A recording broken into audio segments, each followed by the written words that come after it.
Baiklah, kita ke perkembangan lintas langsung negeri-negeri. Berita wilayah Sarawak terus memfokuskan tentang perkembangan COVID-19 di negeri itu. Perkongsian lanjut kita bersama Damia Cassandra Manja di RTM Kuching. Silakan Damia. Baik, terima kasih Syuhaida. Assalamualaikum dan selamat petang. Sarawak merekodkan 11 kes baru positif COVID-19 termasuk 3 kes yang dilaporkan pada Jumaat lalu sekaligus menjadikan jumlah keseluruhan setakat ini 20 kes. Menurut Pengerusi Jawatan Kuasa Pengurusan Bencana Negeri JPBN Sarawak, Datuk Amar Douglas Uga Ambas, ia termasuk seorang pesakit dari Sarike yang telah dimasukkan ke Hospital Sibu pada 7 Mac lalu dan disahkan positif COVID-19.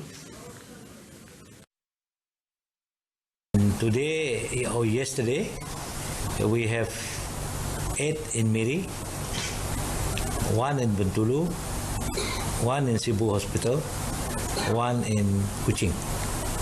So now we have a total of 20 cases in the last few days. So it's very worrying for us. This is why we have issued a guideline. My appeal to all the public, please observe the guideline. Datuk Amar Douglas Uga Ambas menyatakan demikian dalam sidang media di Kem Belia Kemuyang di Sibu.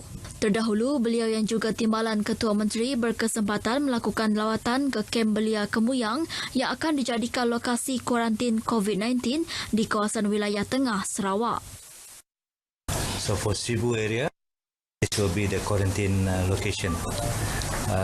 Who to be quarantined will be decided by the medical department. Choosy of the place, we have a very good open room just now, but the idea is to isolate all the patients.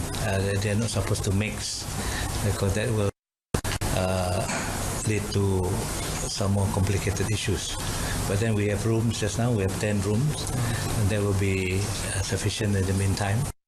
Beliau menambah setiap individu berperanan penting dalam usaha menangani COVID-19, terutama dalam penjagaan kebersihan serta menangguh sebarang perjalanan dan perhimpunan serta mematuhi garis panduan yang ditetapkan Kementerian Kesihatan.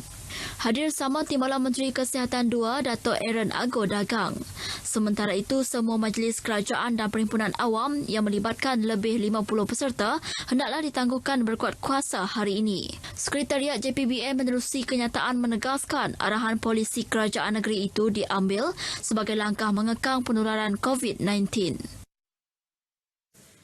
Dewan Perniagaan dan Perindustrian China MIRI MCCI diminta bekerjasama dengan pengilang di Tanah Besar China untuk mendapatkan bekalan penutup hidung dan mulut. Menteri Pengangkutan Sarawak Datuk Lee Kim Shim berkata, ini ekoran kekurangan produk berkenaan yang dialami negara. Memandangkan situasi COVID-19 di China semakin pulih, justru Dato' Lee Kim Sin menyarankan mereka mendapatkan bekalan berkenaan termasuklah cecair pembasmi kuman dan sarung tangan. Dan saya minta kerjasama daripada Dewan Perniagaan China sini untuk menghubungi iaitu manufacturers iaitu di negeri China, mereka yang membuat ni mask dan juga sanitizer dan ataupun hand gloves sebagainya untuk start memesan kerana ini amat berkurang masa ini. Beliau ditemui pemberita di MIRI selepas merasmikan mesyuarat agung tahunan kali ke-95 MCCI. Dalam pada itu, beliau mengingatkan peniaga-peniaga untuk tidak mengambil kesempatan mengaut keuntungan menjual produk dengan mengenakan harga luar kawalan. Oleh itu, orang awam disaran untuk membuat aduan kepada Kementerian Perdagangan Dalam Negeri dan hal ehwal pengguna jika terdapat kenaikan harga pada penjualan produk terlibat. Keuskupan Agung Katolik Kuching mengumumkan semua misa umum hujung minggu dan harian ditangguhkan bermula hari ini sehingga 3 April depan sebagai langkah berjaga-jaga dalam menghadapi peningkatan mendadak jumlah kes COVID-19 di negeri ini. Uskup Agung Gereja Roman Katolik Kuching, Simon Poh, yang ditemui RTM di Camelot Chapel Kuching berkata pihak gereja juga mengecualikan semua penganut Katolik daripada menunaikan kewajipan menghadiri misa hari Minggu dalam tempoh itu. Pengecualian itu merupakan langkah sementara bergantung dengan situasi semasa sama ada tempoh tersebut perlu dilanjutkan ataupun tidak.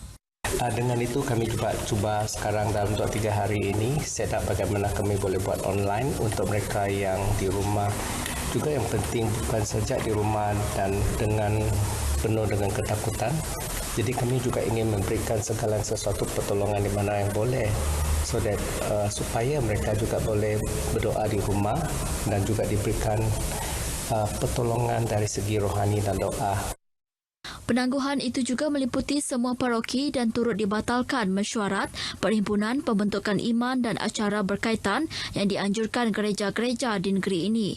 Beliau yang juga pengerusi Persatuan-Persatuan Gereja di Sarawak turut menasihatkan agar masyarakat di negeri ini terus bekerjasama dalam membendung penularan virus itu dan memastikan kebersihan menjadi keutamaan. Sementara itu, Biskup Gereja Anglikan di Sarawak dan Brunei, Reverend Datuk Donald Jude yang ditemui di Gereja St. Thomas Kuching memaklumkan tiada kebaktian di gereja bermula hari ini sehingga 1 April, namun tertaluk arahan daripada Kementerian Kesihatan. Apa yang langkah yang telah kita ambil, ada juga pihak menyatakan ini terlalu drastik Bishop untuk menangguhkan misa juga persekutuan hari Minggu dan pertengahan Minggu. Namun inilah yang telah kita ambil. Sebenarnya langkah untuk menangguhkan misa ini bukanlah sesuatu langkah yang kita ambil begitu saja dengan sambil lewa. Akan tetapi kita mengambil kira advisory dari jabatan ataupun dari Kementerian Kesihatan. Walau bagaimanapun, tinjauan RTM di gereja tersebut pagi tadi sedang berlangsungnya kebaktian hari Minggu secara tertutup serta boleh diikuti menerusi live Facebook St. Thomas Cathedral agar penganut Kristian dapat menunaikan kebaktian hari Minggu seperti biasa dari kediaman masing-masing. Orang awam juga dinasihatkan tidak memasuki gereja sekiranya suhu badan melebihi 37 darjah Celsius. Projek pembangunan di negeri ini khususnya di Parlimen Hulu Rajang yang telah ditangguhkan atau dibatalkan oleh kerajaan terdahulu perlu dilaksana semula.